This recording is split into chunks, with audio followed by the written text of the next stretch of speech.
Let's go to the segment. Let's go to my friend Tone. Big Sales, how you doing, sir? 24 hours after the trade, how you feeling about it? I feel just as great about it as I did yesterday, man. It's a huge move. It's a huge move by Howie Roseman. You can't underestimate the damage he's done to other organizations in terms of the deal making. He just walks into the office with a ski mask and says, "Stick him up, man."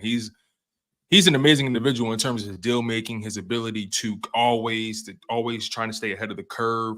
When it comes to the way he lays out his contracts, players want to come to Philly because they know they're going to get paid. And on top of that, Howie Roseman knows how to make sure that whatever move he does make, it doesn't hurt the team in the long term and in the now. Somehow, some way, he just has, he's a capologist, like quite literally. Like he has the pulse of this Philadelphia Eagles cap, and he just knows what to do. He knows what moves to make, and he knows how to make a deal so he's not harming this team in the long run, man. And let's be honest, the Eagles had like 10 or 12, draft picks for the 2024 draft. You think they're drafting 12 guys? So to give up, a fifth and a sixth, or was it a fourth and a fifth? I can't remember exactly what it was, but to give up to give up 2 3-day picks and a guy that you picked up in free agency that really wasn't playing well anyway, and to get, a former All-Pro, former Pro Bowler. He's 30 years old. I know a lot of people got on me yesterday because I said he was in his prime, but guess what? I was you guys. I got happy. But the reality is he's 30 years old. He's a veteran. He has experience. I believe he still has a lot of gas left in the tank. And I think he's going to do great things in Philadelphia. You can't say they got worse on defense. They only got better. So this move is a low risk, high reward. Again, what safeties do doesn't always show up in the stat sheet. You know what I mean? Just him being back there, having that experience, having that experience and being that presence. You can't underestimate what he's going to do to the entire complexion of this defense. So I'm excited for Kevin Byard to be back in Philadelphia. I would say this to you: 30 matters when it matters, and I haven't seen it matter yet. Exactly. So there's certain guys you go like this. Like we saw Brady at the end of his time in Tampa, like the last couple games, like 5 games. That's when people started doing this. Holy shit, he's short arming some passes. That was like kind of like the first sign that you ever really saw Brady doing such like that, or overthrowing out patterns or something and check downs. It matters when you see it. And I haven't seen it on this kid. And just ping pong off of what Jerry Jones said today on his radio show. He comes out and he's like, I really like my roster here. And here, once again, Tone, is what makes the Eagles a better organization from top to bottom when it comes to winning games, is the fact that this guy does not do any talking. He goes, swoops in, gets his player, comes out. He doesn't telegraph anything on where he's going, what he's looking for. This is all conjecture, like guys like me and such, and what avenue they're going to go, safety, linebacker, running back, wide out, what have you. He's going to go out there, and he's going to swoop in. I mean, the Cowboys have been telegraphing it for 3 weeks now that they're going to make a move. And what do? They sat around once again, and here's this. The Eagles beat them to the punch again, and the Eagles consistently got better. They got better yesterday, and the Cowboys remained where they are, which in my opinion is just not good enough. What stands out about the Eagles, right? The moves they make, they're not even the flashiest moves, but they're sturdy moves. Does that make sense? Impactful moves. Yeah, it's like, yeah, you maybe you could have really went forward and tried to get Budda Baker, right? Maybe you could have, but you bring in Kevin Byard. That's a very solid move, a move that, if you may not really realize how important that move was until maybe the playoffs. You know what I mean? Like, to have a guy with that kind of experience and he's hungry, he's in a winning situation, you reinvigorated his interest. You know what I mean? He's coming back to the city that he was born in. So, there's a connection there. You have the A.J. Brown connection. Again, being in a winning situation, you pair him up with, some, regardless if they're having their best games or not, Darius Slay and James Bradbury, they're still 2 of the top 12, top 14 corners in the NFL. Even if they're struggling a little bit here and there, they're still considered 2 of the top 14, top 12 corners in the league. You have to give them that kind of respect. And then you add in Reed Blankenship, a guy who's coming into his own. Jerry Jones and the Cowboys, this is why I look at them always with the side eye, because they want their respect in the offseason. They want to win the Super. They want to win the Super Bowl in Week 1. You know what I mean? Oh no, they're the Super Bowl champions of March. They're the paper tigers of the NFC East, and they Jerry Jones, I've never been a fan of an owner just having conjecture, holding court every single week. I don't believe in that.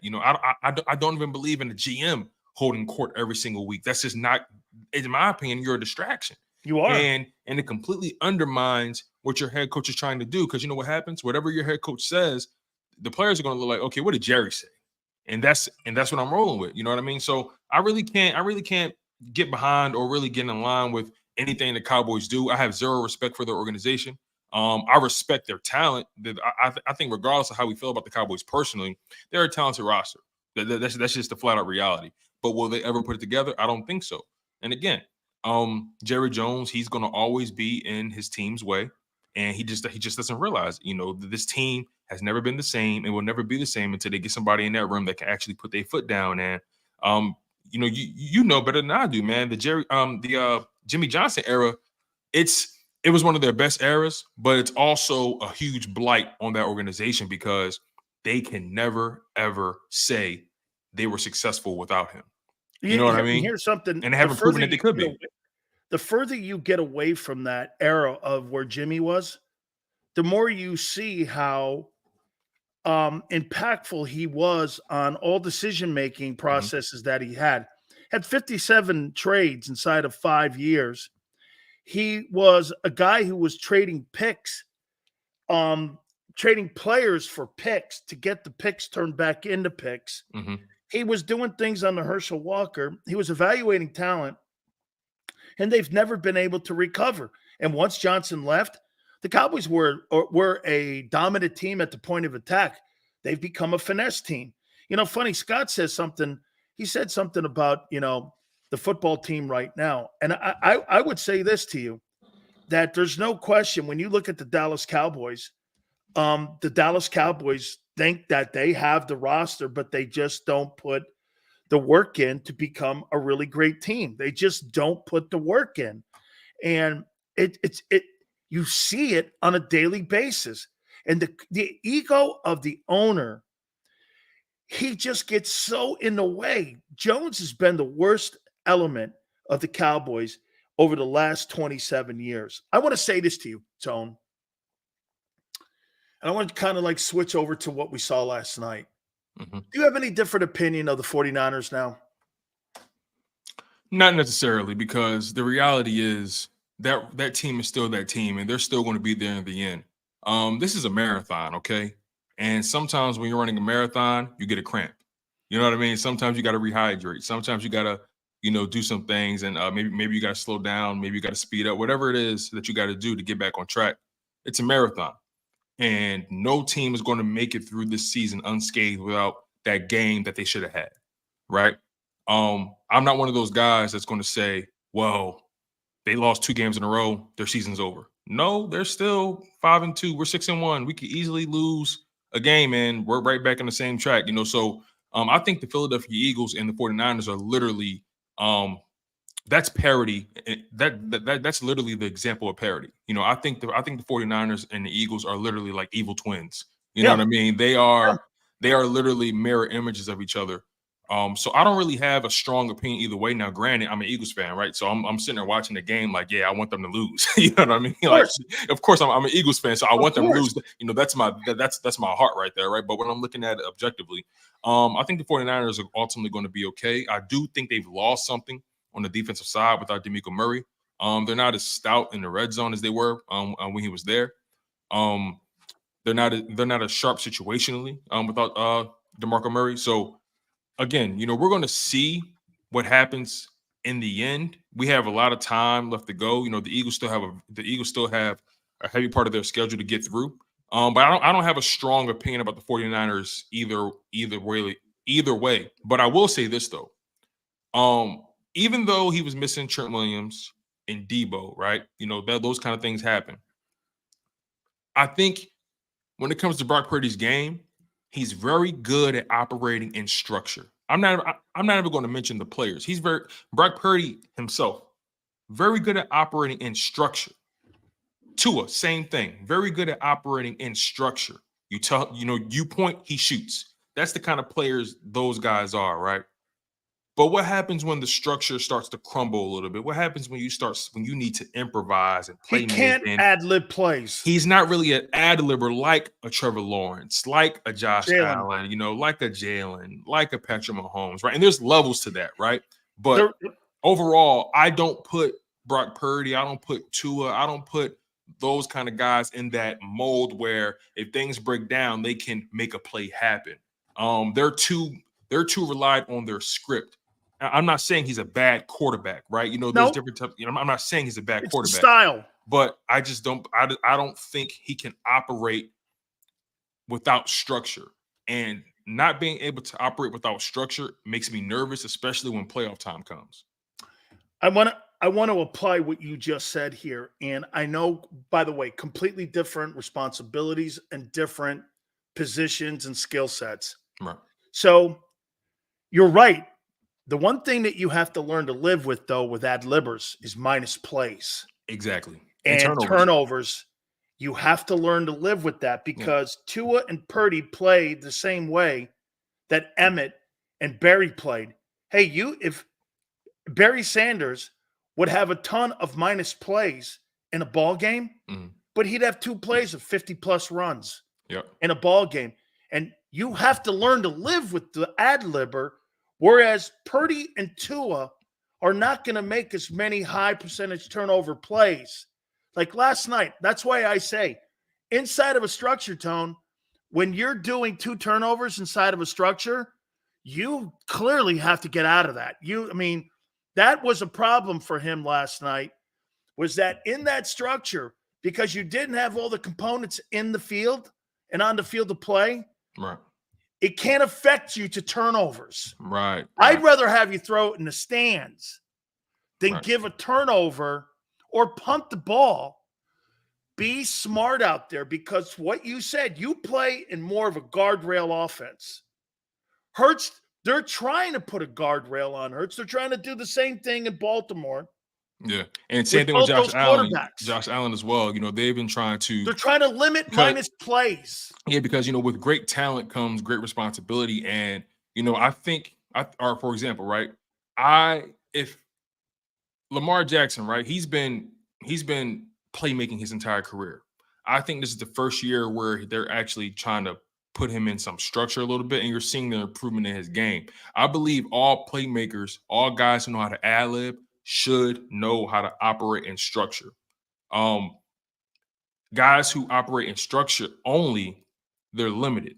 You know what I mean? They are limited. They're limited, but I think all guys who are ad-libbers should know how to see, and then you have outliers, right? You have guys like a Brady who was limited. He was limited, but he just knew what to do. You know what I mean? But Tone, Brady was limited too. He was limited inside that system, but he knew the importance of a punt and playing for another series. Yeah. Then you have guys like Vince Young. When you say, well, you got to learn, or even when they tried to change Randall in Philly, when Gruden got in, you can't really change Jalen.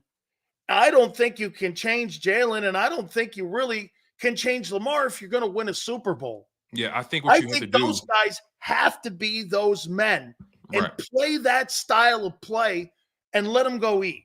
Yeah, I think, and I think that's why Shane Steichen was so great last year, because he knew how to let Jalen be him, and still there was a plan. There was still a structure to what they were doing. He knew how to take his skill set and use his skill set to create the structure of Jalen Hurts' offense. I think right now under Brian Johnson, I think he had a way better game against the Dolphins. I think he's trending slowly in the right direction. But I think when I watch the Eagles offense right now, I'm not seeing enough quick reads. I'm not seeing enough quick passes, right? Trying to get the ball out of his hands, trying to get him to a rhythm. I think the next step in Jalen's development right now, because we know he can play make, we know he can operate outside the pocket, we know he can do all those things. I think the next step in his development is knowing how to throw the ball more and still protect the ball. And it's kind of hard. Jalen Hurts is a player that he's so electric. He can do so many different things outside the pocket. And so when you try to reel him in, you kind of confine him a little bit, and maybe he's uncomfortable with that. I think Jalen Hurts is trending in the right direction as a quarterback in his overall development. He does have to get the turnovers under control. But overall, what we're watching is we're watching a quarterback literally develop in front of our eyes. He's turning the ball over, at a pretty high rate right now. I don't like it, but there's something you have to take the good with the bad when you're watching a quarterback who, let's be honest, let's not forget where he came from. He was a second-round pick. He wasn't as refined in year one as he is now. So Jalen Hurts is literally developing in front of our very eyes. I'm pretty sure if you ask Jalen Hurts today, he will not say he's a finished product. So I believe Jalen Hurts' best years are only on the horizon. Again, the turnovers are going to hurt you if you can't get a handle on them. You know what I'm saying? I can live with one turnover, and when interceptions happen, it's a part of the game. You know what I mean? Here's why I'm not that concerned yet about the turnovers. It's an issue because it has to be addressed because it hurts field position. Right. And it hurts a very young defense because I'm still developing that defense on that other side, especially in the back end, that I don't want to put them in uncompromised situations where they got to play on short fields first. I'm not completely comfortable with that secondary yet. And so for me, the number that I keep an eye on with Hurts is that 67.7. As long as I'm seeing that number continuing, I know with the high volume of plays that he's throwing now and the high volume of passes, that as long as he's being accurate, tip passes, dude, that's just part of it, man. It's just fumbles, all that shit. Sometimes it's a rash of them. Sometimes it's not. When you see that number go down to 61.4, you see it 59, then you've got major problems with a guy regressing like it saw with Wentz. That number went the other way with Wentz when he was in Philly his last couple of years. You started seeing him now it was talent on the field as well, but it's the high volume of plays. But the reason why those 10 turnovers, they get kind of glossed over by me a bit is because you are 6-1. And I said this about the team last night. It's a great example of why the Eagles are 6-1 and why the Niners are 5-2. Game like that last night, the Eagles win that game. Even if they play their worst game, they're going to win that ball game because they know how to win with running game, the passing game, the ugly game. They're so versatile, and the talent on the roster is so good that they overcome so many variables and obstacles, turnovers. Maybe the secondary's not playing. They'll figure it out because the defensive coach is coming along getting better. Do you think they just figure it out on how to win? Do you think the Niners should have still won that game? Because I know, again, I know they were missing Trent. I know they were missing Debo, but yes, they should have won that game. They're still so much more talented than the Vikings. I felt like they should have won that game still. Hey, wait, here's something. I don't ever want to hear wake up. Hey, man, if you got to be woken up for an NFL game where you make $30 million, you got a problem with Nick Bosa then. I don't want to hear anybody telling me to wake up games, reality. I mean, dude, you're playing on Monday Night Ball. You're playing an NFC opponent too. That's going to count against home field because Ayuk and Kittle still played, right? I mean, you got to win that game. Yeah, you've got to win that ball game. And here's why I don't have any different of opinion except for this: kids got to stay out of that turnovers. See, for him, get this, Tone. Those turnovers were killer and critical to Purdy. Jalen's hasn't been yet. They're 6-1, and see what I'm saying? He can't turn the ball over twice and win a game. Jalen can turn the ball over 3 times and still win a ball game.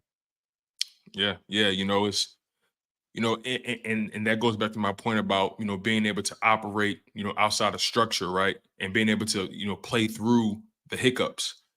We haven't really seen Purdy have to play through something. You know what I'm saying? And again, I think Purdy has officially solidified that he is a good quarterback. His body of work is he's a good quarterback. Really good. Is he great? I don't know.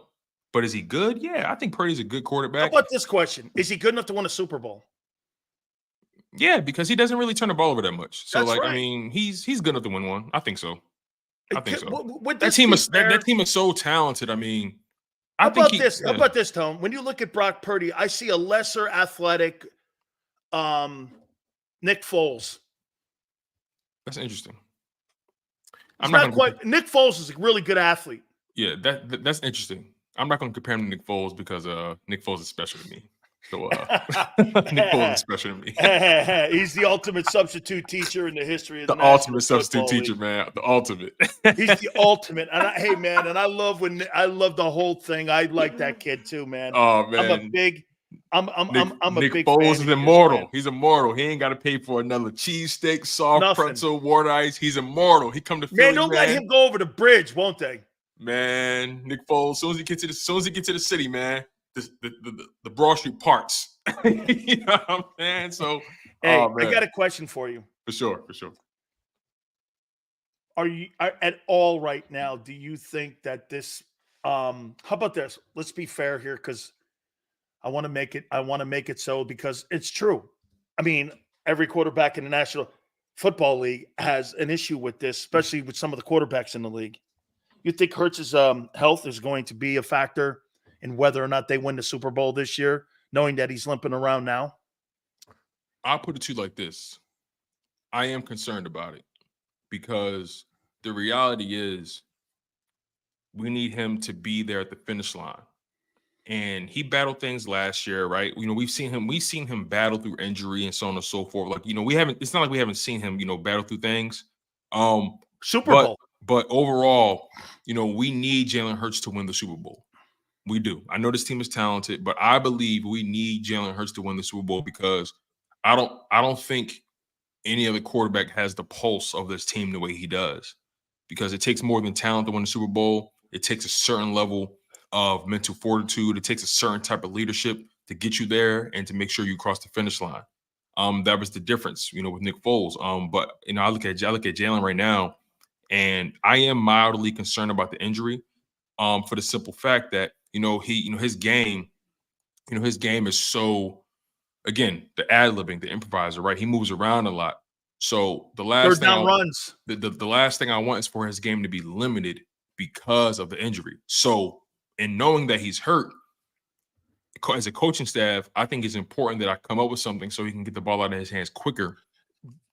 Therefore, we can somehow, some way, get that leg right a little bit. And look, you know, it's you know, we're only 7 weeks into the season, and I look at it like this, right? Even though his game is predicated on being a dual threat guy, and he uses his legs to create a lot of action, and you know, he kills teams on third down. He's a Swiss Army knife. He does a lot of different things. Even though his game is predicated on that, you know, I look at it like this. You know, there are a lot of these guys right now who are battling injuries. However they got hurt, whatever their style of play is, if you use your legs more, whatever it is, these guys, even Trevor Lawrence, right? You know, he was battling a knee injury in that Thursday night game, and the dude put up 60 rushing yards. Yeah, you know 60, what I'm saying? So 69, something like that, right? Something like that. So, you know, overall, my point is, right, you know, with the way edge rushers are coming around that corner, the way these D lines are more and more athletic and talented, linebackers, all that kind of stuff, regardless if you're a dual threat guy, all these quarterbacks have to have some level of maneuverability and escapability from that pocket. And again, Jalen Hurts isn't the only one dealing with injury, but his injury affects the Philadelphia Eagles. He has to find a way to battle that. I am concerned about it. That's the bottom line, though. I do, you know, I hope it's not more severe than what maybe it's led on to be. I mean, they haven't really given out too much information about it. Would you sit him if that thing progressed to be a tad bit more? I'm not talking about the big games coming up. I'm talking about games after the stretch, like the Giant game, once you get him out there. Would you think of sitting him towards the end of the year just to get him a tad bit more healthy going into a playoff run? Last year, he went into the playoff run with an injured shoulder. I'd like to really see Jalen go into playoffs healthier than he did a year ago. And right now, we're sitting here, like you said, Tone, we're coming into the halfway point of the season here, and he's got a knee brace on, and he's limping around out there. And the Eagles aren't saying anything about it because they don't want to put a target on anything, and rightfully so.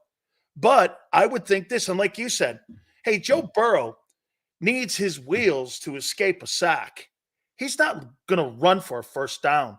Jalen breaks teams' backs on 3rd and 11. Right. Joe Burrow doesn't do that with his wheels. Okay, Right. that's and the guy in Buffalo is just a weirdo. I don't know how Josh Allen plays 17 games playing that way, because he plays like he's a stunt. He's like a stunt actor. I Oh mean, I've man. never seen a guy throw himself off a building like that and still get up and get to the next play. Has to be because he's 6'6". But I mean, Hurts' game. Even the Eagles have tried protecting that early on in the year when they were telling him to get down. I'm just saying it's been something that's been a focus even with the organization from week Mhm. one. Yeah, man. You know, the reality is you paid him, knowing knowing the way he plays the game, man. You have to live with the results. Even though I'm concerned about the injury, I look at it like this, man. I can't legislate injuries. I can't try to predict it. Nope. I can't try to tell him out there to play careful or whatever. At the end of when you sign that dotted line, you know what the risks are, man. And as much as I want Jalen Hurts to be healthy, look, man, if he's good to go, he's good to go. Go out there and ball, baby. That's just the reality, man. Do what you gotta do. Take your aspirin, take your ibuprofen. You know what I mean? Eat your Wheaties, whatever you gotta do. Get out there and ball. I'll let him tell me that. If you can't go, all right, I'll let until the doctors tell me otherwise. Jalen Hurts, you're going out there and playing. Isn't it funny, Tone, that statement by Boomer Esiason on the program meant more now than what it did then when he said it, that he's got to learn how to play with the contract? That means getting better, playing with injury, being a leader. Mm-hmm. He also must meant be exhausted. You know what's so crazy? It also meant, because it's so funny you brought that back up. And you know how we talked about Jalen, start swinging your weight around in those meeting rooms, right? Yeah. I think that's a part of it too. It's You like, bet hey, it is. it's like, hey, look, they invested in you. You're the guy. You don't have to worry. You don't have to watch your back here. He sits at the board of directors. You are a decision maker now. So based off all of that, you have to everything needs to flow through you. Nothing doesn't go without your stamp of approval, in my humble opinion. You know what I'm saying? Jalen Hurts, you're the guy. So with that contract, yeah, you got to make sure you're here for the long haul, but also you don't want to stunt your game, right? You don't want to. They paid you because you play the way you play, right?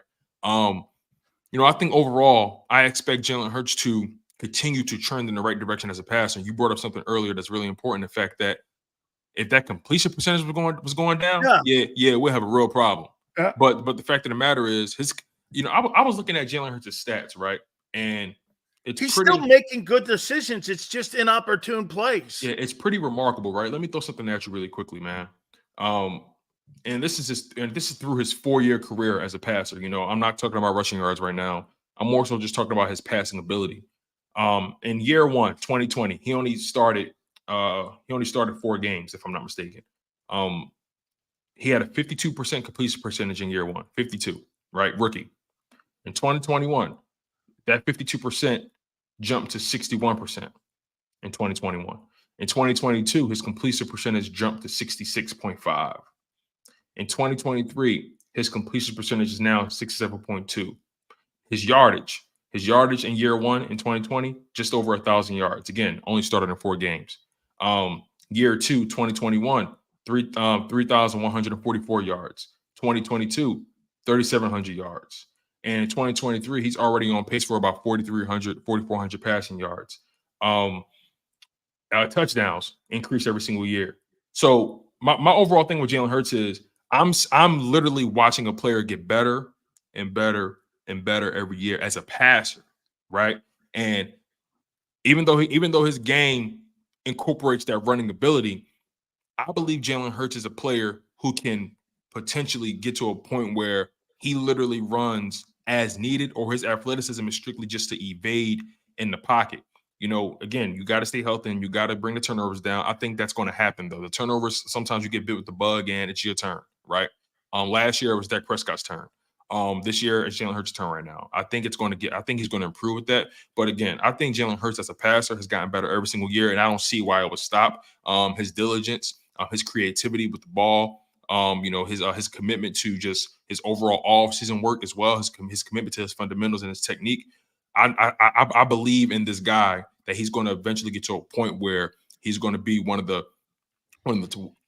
top 5 quarterbacks in the NFL. Well, Sure, is he not as talented or gifted as a Josh Allen or Joe Burrow? Sure, right? But the game goes beyond just talent, right? What are you doing with your opportunities? And I think Jalen Hurts is going to be a guy that's going to continue to capitalize off the opportunities and get better as a passer. Depends on what and how the structure of the offense is going to look too. And what I mean by that is when you're asking somebody to develop, and get this, you're asking him to develop one part of his game, and that's why the turnovers are high. It's not him. It's all of them. Right. It's the play caller. It's the receivers. It's the tips. When you throw when you throw 200 more passes than you're going to throw a year ago, don't you think somewhere in there you're going to throw more high percentage turnover plays somewhere in there where you're going to double your output in INTs? Absolutely. Until you learn with all that volume of offense, okay, like you said, Jesus Christ, do they ever run check down throws? I mean, I see them trying to get the ball to Swift more, and I think that's totally by design on those routes that you're talking about going down the field of those high percentage turnover plays, and takes more time in developing to run those routes on a two-hitch route. So it's taking more time for that. And him sitting in the pocket, Jalen's holding the ball a lot longer because you know why? There's more of those plays designed in the offense. And as they're changing their offense on the fly, that's why you're seeing the last 2 weeks, more Goddard, more Swift, more Goddard, more Swift, because he's holding the ball too long, which means he's putting it into short windows, which means you're getting more tips. I don't know how many weeks we've heard people say this. Well, that wasn't his fault. Well, that wasn't. No, it's the entire way they're approaching and trying to develop him. His numbers right now, like you said, he's still throwing and almost completing 7 out of every 10 passes. You're going to be thrilled with that. But you're also, it's kind of crazy what they're doing. They're kind of redefining him a little bit on the fly here. Yeah, I also think Jalen can be a little greedy at times. And I don't mean that like, he doesn't. I don't mean that in a bad way. Sometimes, when you know what you can do, sometimes you tend to take the harder route because you look at it like, I can make that throw. Josh Allen has that issue sometimes. Justin Herbert has that issue. Even Patrick Mahomes. After he lost Tyreek Hill, he had to reinvent his game because he was so used to having these big explosive plays, right? Down the field. He had to get comfortable with, throwing the ball shorter, getting comfortable with the check down, methodically working your way down the field. Jalen Hurts operates in an offense where this team is very comfortable going on 10, 12, 14 play drives, right? But there are moments where I see Jalen overlook an easy throw. I see him overlook the short throw and try to go to the intermediate, and it ends up maybe incomplete, or maybe he completes it, but it was a much tougher throw. He likes to chunk play. Jalen, listen, he likes to have fun out there, man. And when you're a quarterback, man, you like to sling that route. I'll tell you why I think he does that. I think he likes to chunk play because it opens up the third down run for him. When you're thinking about him throwing the ball deep down the field on the seam, and he throws those chunk plays, I'll tell you what, think about it, Tone. Right. You keep those safeties honest that he's going to throw it to AJ down the field down there, and all of a sudden when he doesn't throw that down there, there's not a lot of checkdowns and not a lot of underneath throws. I think that opens up his run game for him and why he breaks people's back on 3rd and 11, because he does like those chunk plays. And I think it's kind of like throwing, like I told you what Foreman used to do. He used to throw these big waving left hooks, never hit anybody, but he was waiting for that one time in the fight where he was just going to hit you in the head and knock your ass out. And I think that's what Hurts does on that 3rd and 11. Dude, he has made more plays, in my opinion, that I remember on 3rd and 11 that breaks people's backs and his feet than any throw outside of maybe that one throw that he had to AJ where it was on the sideline and it was right here and you could have ran it up. Maybe it was the Washington game where you could have ran it out, put it in his hands, and it was like a 45-yard out. Yeah. That's the best pass I've seen him throw. And one in Chicago over the basket last year where With the the guy bad shoulder, caught it. that was after you hurt a shoulder. Yeah, you're right. I thought that was a great play, but his breaking of people's backs on that 3rd and 11, man, I That's can't tell you. I yep. sit back and I watch the game. I go, there's not a chance in hell this guy's not getting. Get this. The 2 things the Eagles get on a consistent basis, 4th and 1, what are they, 14 of 15 this year or some shit like that? And Jalen on 3rd and long when it comes to running the ball. Yeah, Jalen, that's Jalen's game, right? Jalen Hurts, the Philadelphia Eagles aren't the best 3rd down team in the NFL for no reason, right? What he provides, it's a gift and a curse, right? You have a dual threat guy who can pass the ball and who can run the ball.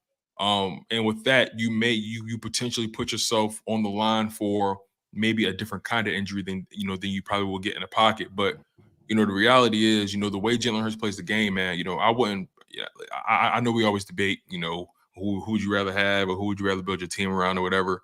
And, it's a fun conversation. But when I really think about the way the Eagles are right now and them investing in Jalen Hurts, I'm happy with who he is. I'm happy with who he's becoming.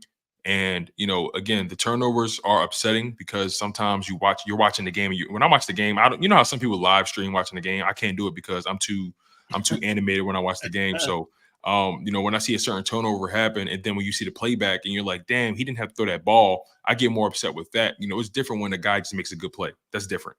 But when I see him throw it in the session where I'm like, you missed that read, or damn, you didn't have to throw that ball. You could have ran it. You know what I mean? So again, right, I think this guy's really just figuring out how to make, how he's still mastering that superpower. You know what I'm saying? But you understand, they're asking him to do more in Philly than any place in the league.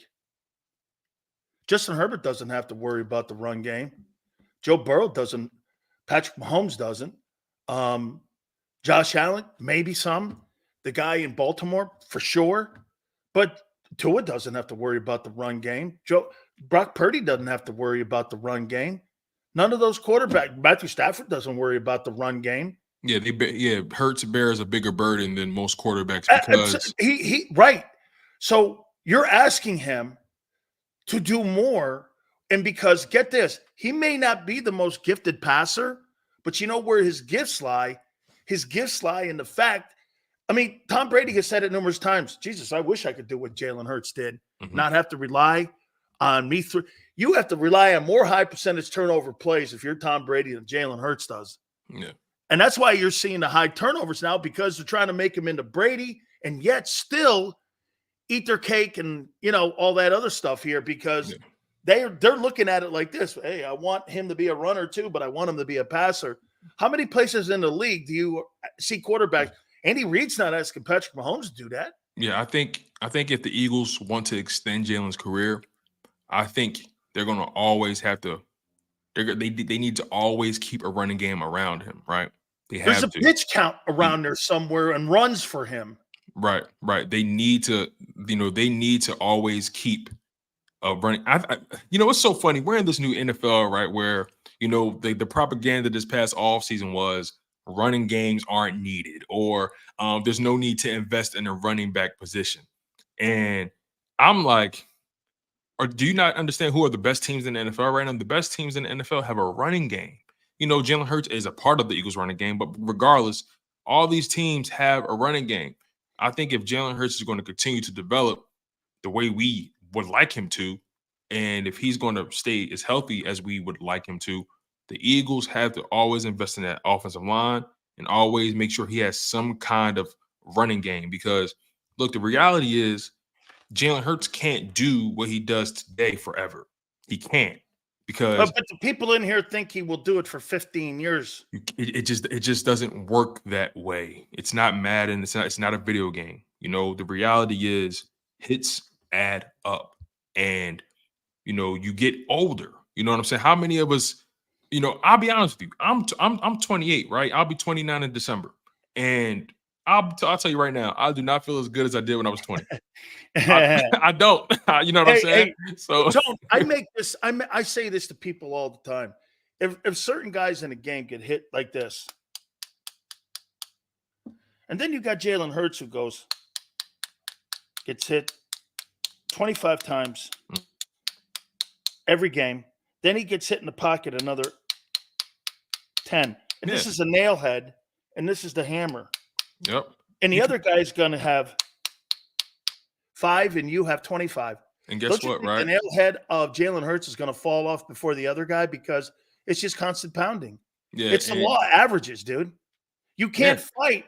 You can't fight what Physics. averages are. You can't fight physics, right? Yeah, right. This is physics here. 100 hits to the knee versus 3. At the end of the day, you could sit here and pretend all you want that that's Jalen Hurts is Superman and that he's never going to turn into Clark Kent. Yeah. Just with the fact that, well, hey, he could take 50 pounds, 50 hits, and the other guy takes 5 hits a game. And it's the physics doesn't add up. Yeah, yeah. And it's kind of like Joe Burrow too, right? He's not a dual threat guy, but oh no, his injuries are mounting right now. That guy, if he plays 12 years, I'll be shocked. Right? It's like Cincinnati. I think they're taking him for granted a little bit. My thing is over there, they got to do a better job of investing in an offensive line because he doesn't play the game like Jalen, but you can make an argument he's gotten hit just as much. He came into the league hurt. He came into the league getting cracked all the time, man. And then even in year 2, then he comes in, with the calf injury. Like, look, at the end of the day, man, like, I don't care how many weights you lift. I don't care all that kind of stuff, man. At some point, you get into enough car accidents, something gonna happen to you. Hey, you get hit in the chin enough, man. Something's gonna break on you. Yeah. I'm gonna leave you with this. I want to ask you your opinion on it. My top 10 teams. I got Seahawks 10, Browns 9, Lions 8, Dolphins 7, Cowboys 6, 49ers 5. You hate that. Yeah, I might just say Kardashians to you, Cowboys. Jaguars 4, Ravens 3, Eagles 2, and Chiefs 1. And the only reason I didn't put the Eagles 1 is because they don't have the belt. If they had the belt, I'd put them 1. But until you beat the champ, you're still the champ. Yeah, and I mean, and the reality is, when you have Patrick Mahomes and Andy Reid, you that's already like, that you already get an edge with that, right? I would probably still put the Niners ahead of the Jags.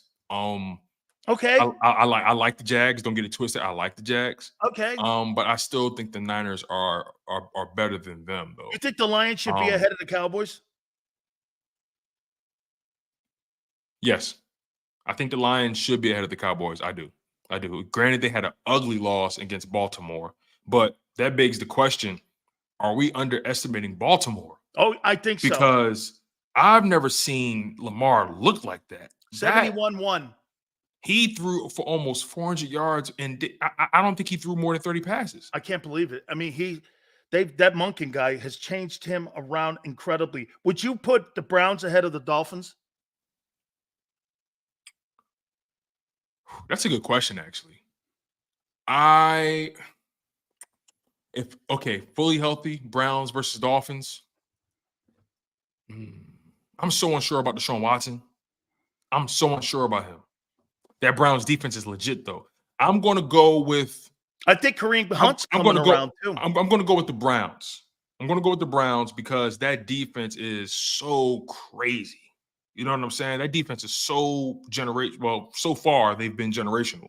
So I'm going to go with the Browns over the Dolphins. I can live with that. I can live with that. Seahawks, I have at 10. Would you put the Steelers there instead? No, because I know they're 4-2, but are they really 4-2? You know what I mean? It's like you look at them, but it's like I'm not buying it either. I'm not really buying it. The Seahawks, though, it's something that they're doing something over there they're just steady. They're just steady, man. And I think they have a limitation on what they can do because of the quarterback.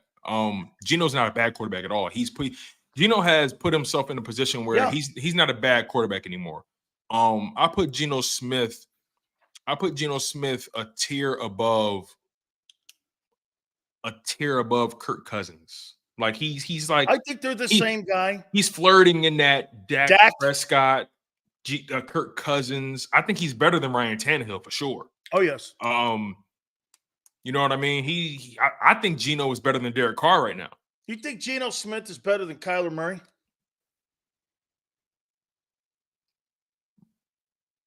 Right now, yeah. I'm willing to say that. Yeah.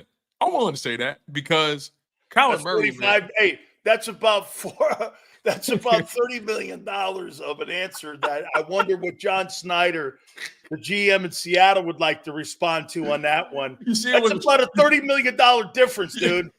You see, it was a struggle, right? I'm like, Kyler. I'll be honest, man. Kyler, man, his intangibles suck so bad. Like to the point where it's like his intangibles are so bad, it affects his tangibles. You get what I'm saying? That's where he is with me. Geno, I clearly see those guys.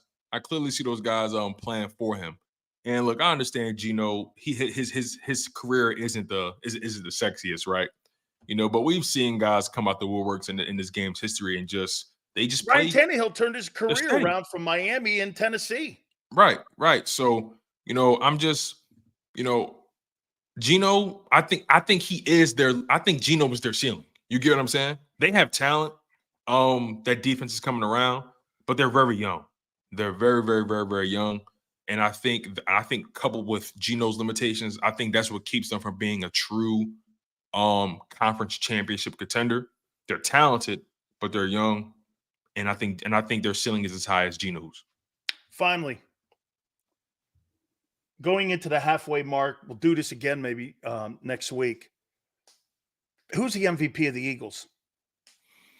The MVP of the Philadelphia Eagles.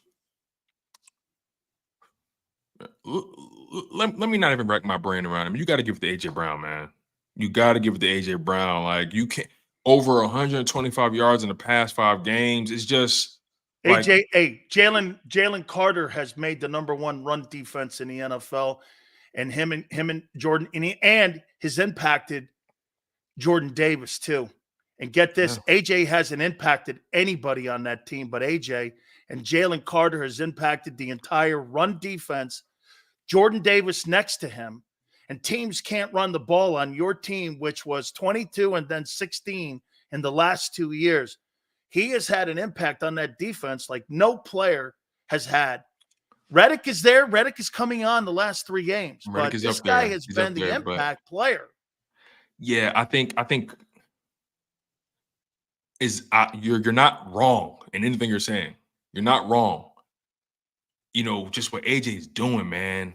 What he's doing is just wild, man. But I agree with what you're saying about Jaylen Carter's impact. Jaylen Carter's impact is insane. The entire defense. He has improved the run defense by a mile. Jaylen Carter has helped Jordan Davis.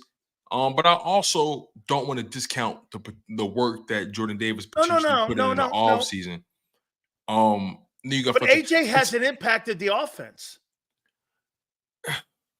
Like Jaylen Carter has impacted the defense. When you say impacted the entire unit. When you say impact, do you mean because the offense everyone around him's better? Because he's there. Yes, because he's there, everyone around him is better. Josh Sweat continues to improve as a player. On the other side, Jordan Davis is up this game. Hard work, getting in shape, no doubt about it. The linebackers have been impacted. Street walking linebackers have been impacted. You got a linebacker, Tone Yacut, who's one of the top linebackers. And the reason your run defense is #1 in the NFL. You're making a good argument, man. And get this, Devontae's numbers are down. Goddard's numbers are down. Jalen's turnover numbers are up.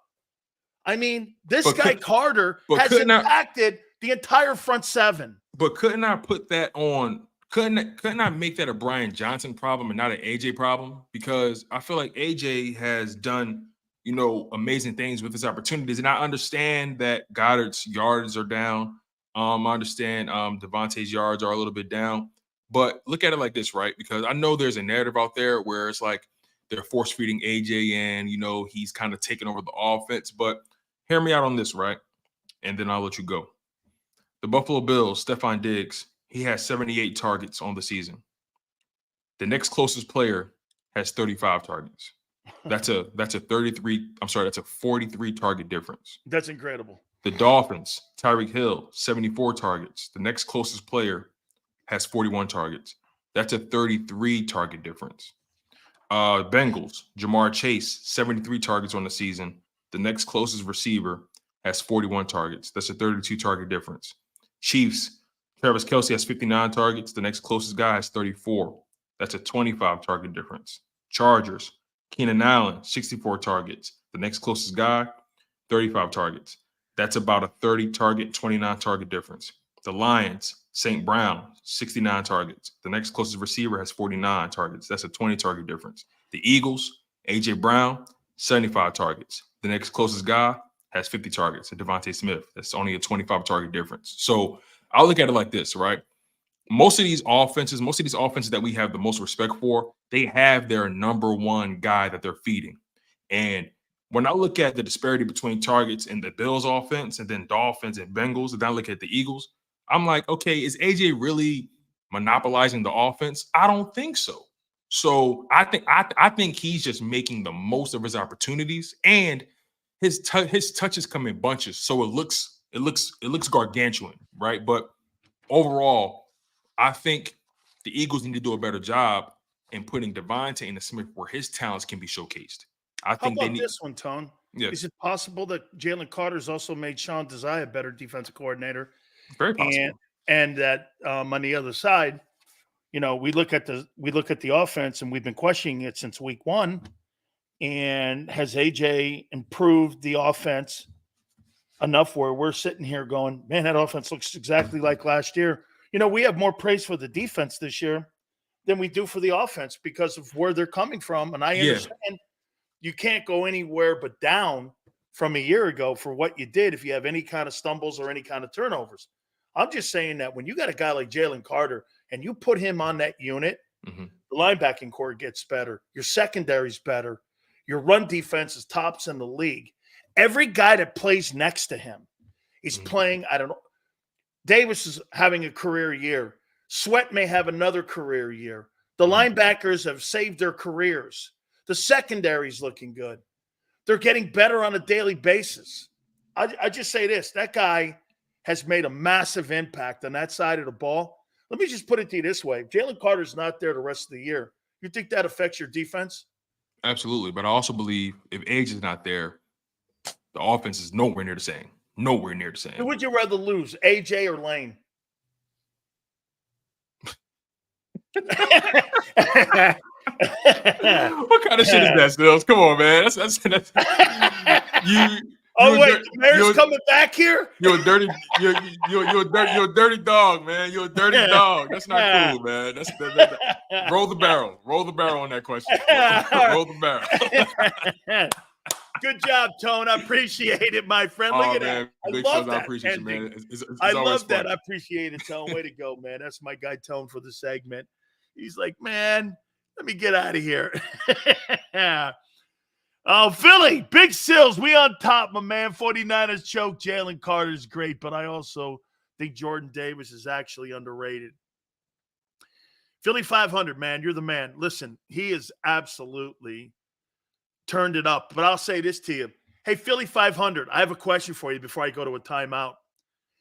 So if the Eagles don't have Lane Johnson or A.J. Brown on the field like the 49ers didn't have Debo and Trent Williams, you think the Eagles are the same team? Isn't this just a week-to-week proposition? The Eagles aren't the same team with Jack Driscoll blocking at right tackle. I mean, hey, come on, Philly. Jack Driscoll. The human floating buoy. Come on, man. You know that, man. Come on, man. Philly. Come on, man. Okay? What does history tell you? Kean says, when Lane's not on the field, you lose. That's what history says. Thank you, Ken. Thank you. Yes, you're right. History does defend Big Sills. Debo is their A.J. Brown. Come on, Philly. Come on, me. Dude, Jaylen Carter is the MVP of that team. He impacts the entire defense. The entire defense. All right. We got it coming up here now. As anticipated, the Big Sills top 10 NFL quarterbacks will be unveiled, as it always is on a Tuesday.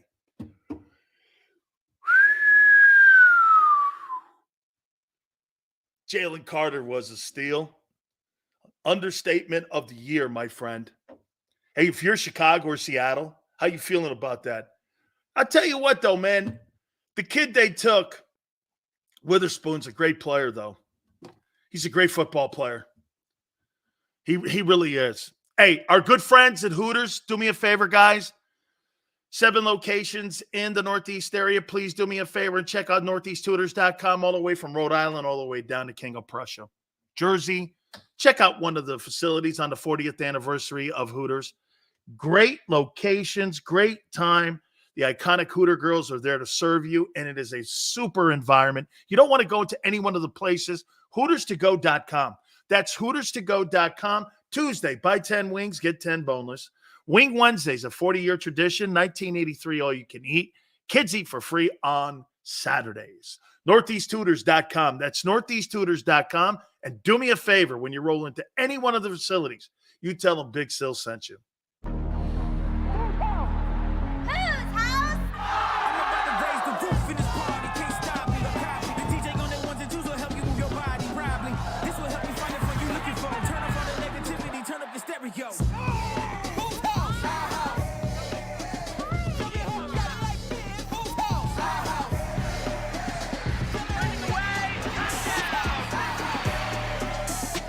Football and Hooters, the perfect pair.